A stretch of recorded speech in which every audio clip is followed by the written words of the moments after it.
Laurent Gbagbo était en exil ici. Nous avions un seul problème, le financement.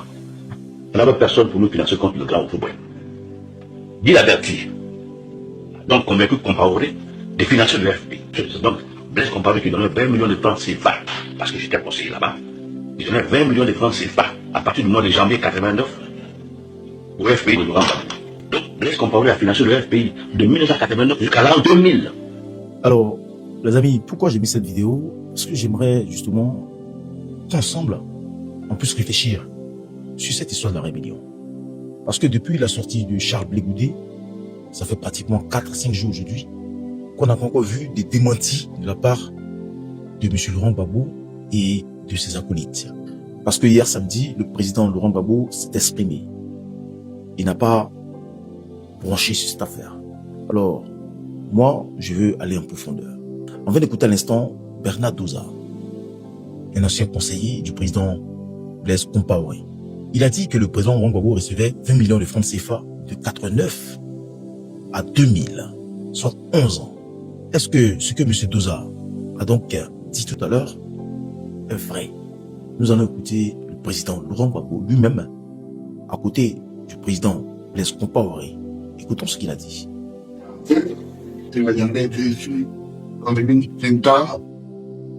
Sous les denrées de la République, décoller, soigner, regarder. J'étais ici quand quelqu'un qui venait faire des fourbains, demander à mon frère une aide pour continuer sa lutte. Et il fallait qu'il croie à moi, merveilleusement. Nous avons créé entre M. Compaoré et moi-même, c'est battu dans ce moment. Et de battu, c'est encore là, c'est interdit. C'est important, je l'étais hier. Et lui, il vient de la chair avec lui. Quand j'ai eu un crime que j'allais être président, il y a 20 ans, il m'a vu.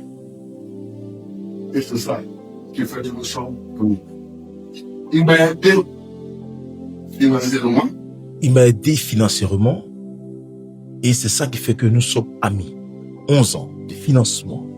Moi, je n'arrive pas à comprendre comment en 2002, c'est-à-dire soit 1 an, 10 mois de la prise de fonction du président Laurent Gbagbo, un ami peut permettre qu'il y ait une base qui va servir de rébellion dans son pays.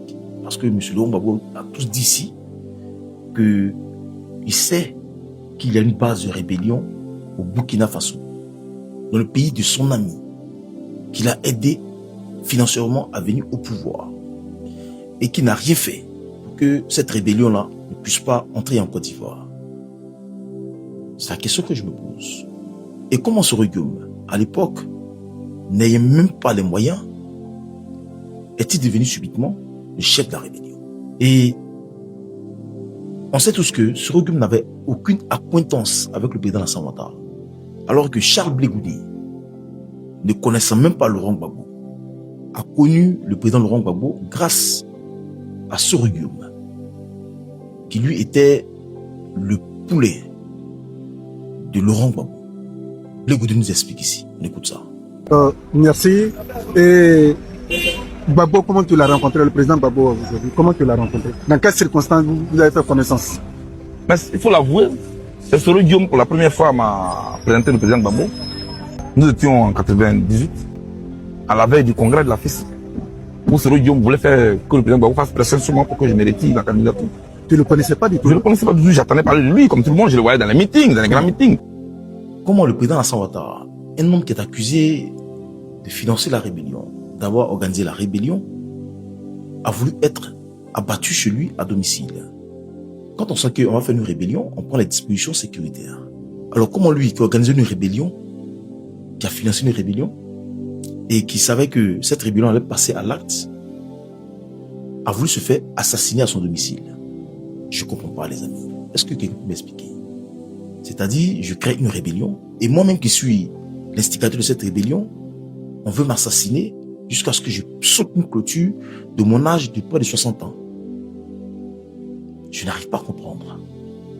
Comment Ouagadougou, qui servait d'intermédiaire entre la rébellion au Burkina Faso et le gouvernement du président Laurent Gbagbo, a été assassiné sans mesures sécuritaires. Il était ministre de l'Intérieur. N'avait-il pas de garde des corps? Comment la rébellion, qui a fait plusieurs morts, a été amnistiée?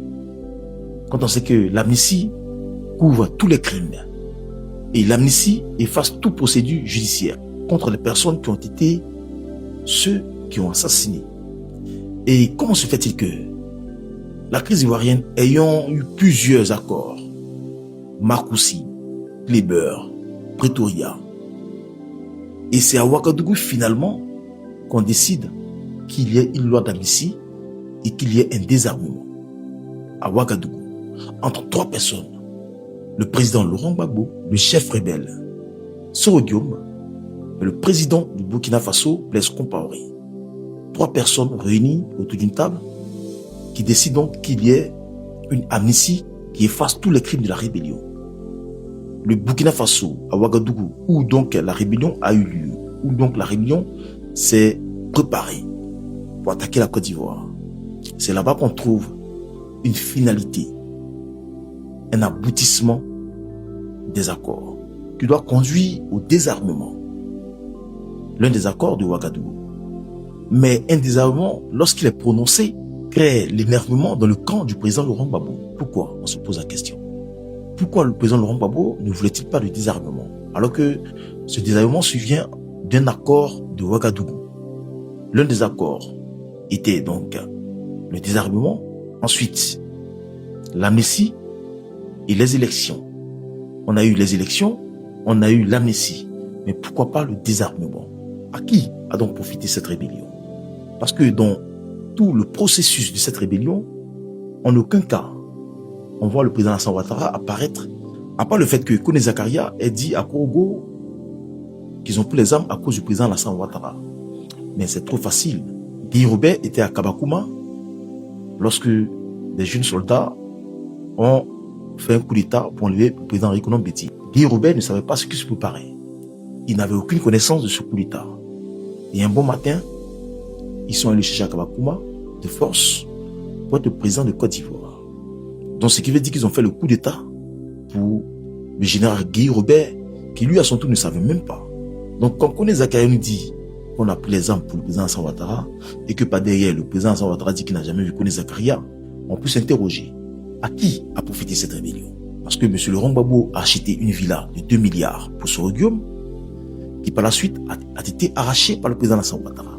Cela fait 7 ans aujourd'hui que Soro Guillaume est en exil, avec un mandat d'arrêt international. C'est l'occasion rêvée, l'occasion parfaite de donner des preuves que le président Alassane Ouattara est le père de la rébellion. Et c'est jusque-là, Soro Guillaume n'arrive pas à le faire. Vous êtes assez intelligent pour savoir que le président Alassane Ouattara n'a aucune liaison avec cette rébellion. On aurait quand même vu les traçabilités au niveau donc des transactions financières. On aurait eu quand même quelques preuves qui stipulent que le président Alassane Ouattara était de connivence avec cette rébellion. Et jusque-là, personne n'a pu le prouver. Et Laurent Gbagbo, qui avait les appareils de l'État de Côte d'Ivoire, n'a pas pu le prouver. À qui a profité cette rébellion? À bon entendeur. Salut.